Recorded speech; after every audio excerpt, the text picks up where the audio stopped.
G. Chokalingam, Executive Director and Chief Investment Officer at Centrum Wealth Management, joins in live on the show this afternoon on Street View at lunch.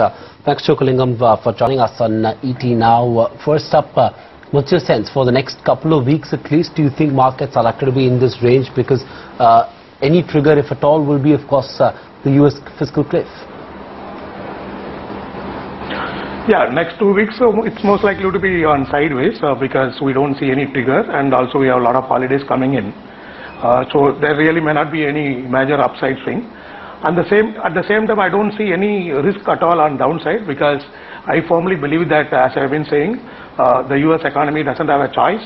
Finally, there could be a delay, but finally they have to find a compromise on fiscal cliff.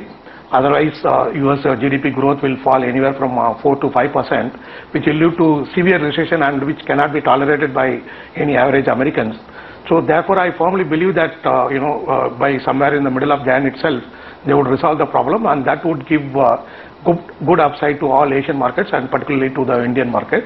Other two triggers would start coming from the 1st Jan, namely one, the result season for December quarter. I firmly believe that Indian corporate would post on an average about 24 to 25% year-on-year profit growth.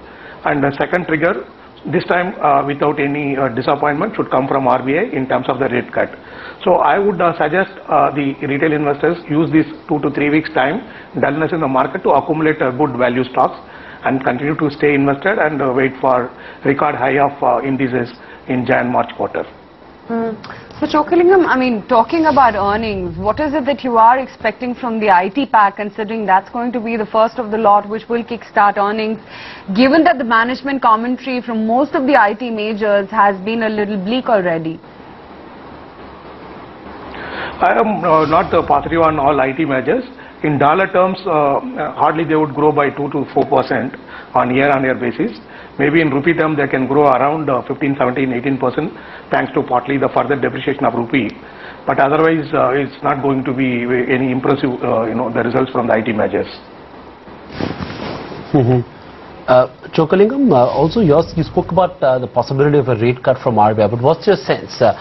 In the next 3 months, how much of a rate cut could we anticipate? Do you think we're likely to only be staring at a 0.5% rate cut, or could it be even more?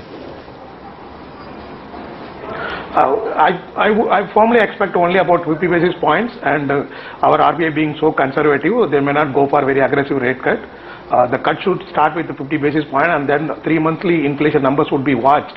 And if there is any further fall in the inflation, and then in the whole of 2013, I am expecting anywhere around 100 to 150 basis point, minimum around 120 basis point cut in the whole of calendar year. As I said, the whole of 2013, we should see the reversal of interest rate cycle. The only risk factor is the forthcoming monsoon in middle of 2013, because even the northeastern monsoon, which is in progress now, is not impressive. And southwest monsoon also failed. So therefore, we can't afford to see another major failure of southwest monsoon in the middle of 2013.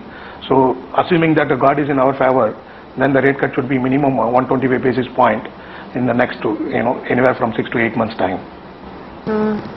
What about the banking pack then, Chokalingam? Can we expect any recovery in the PSU lot, and especially in the NPA situation?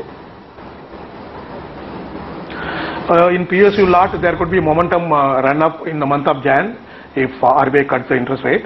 Otherwise, I am very bullish on the private sector banks. They should continue to show robust upside in the whole of 2013.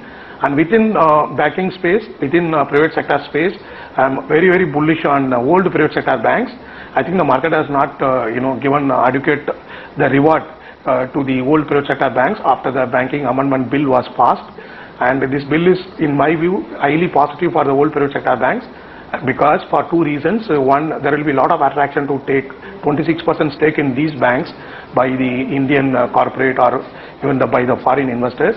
And second trigger would come from the banking license. As and when banking license are issued, definitely at least 1 or 2 players would be merged by the new banks. That's what happened in post 93 licensing new licensing regime.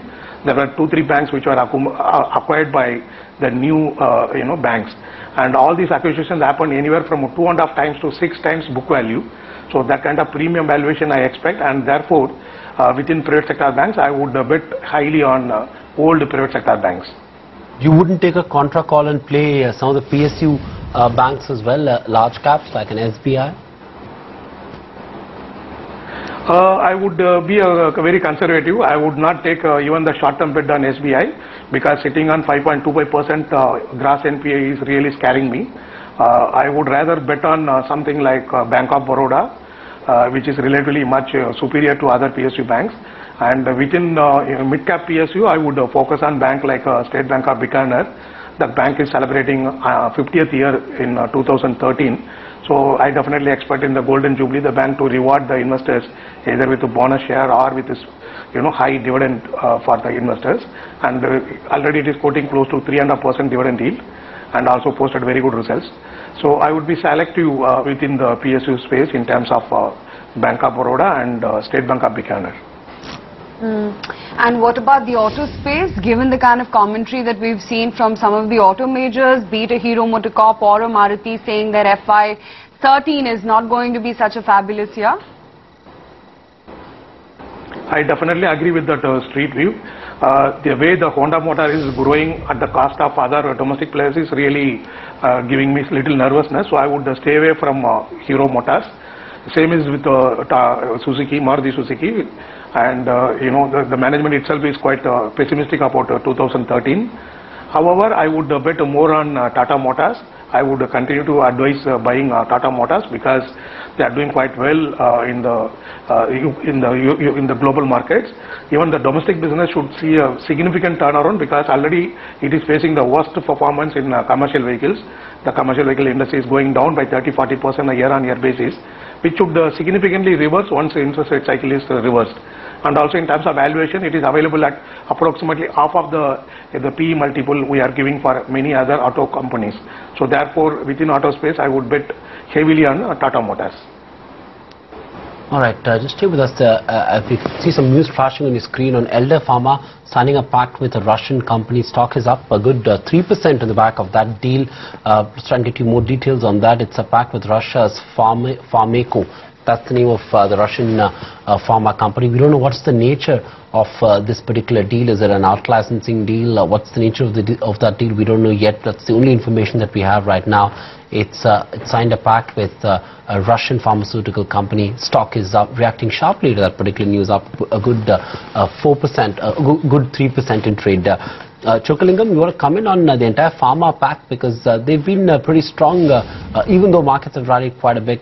Traditionally they're the defensives, but we've seen them do well even now. Certainly, the sector as a whole would remain very defensive, would continue to grow 15-16%. Point two, there will be definitely consolidation in this space.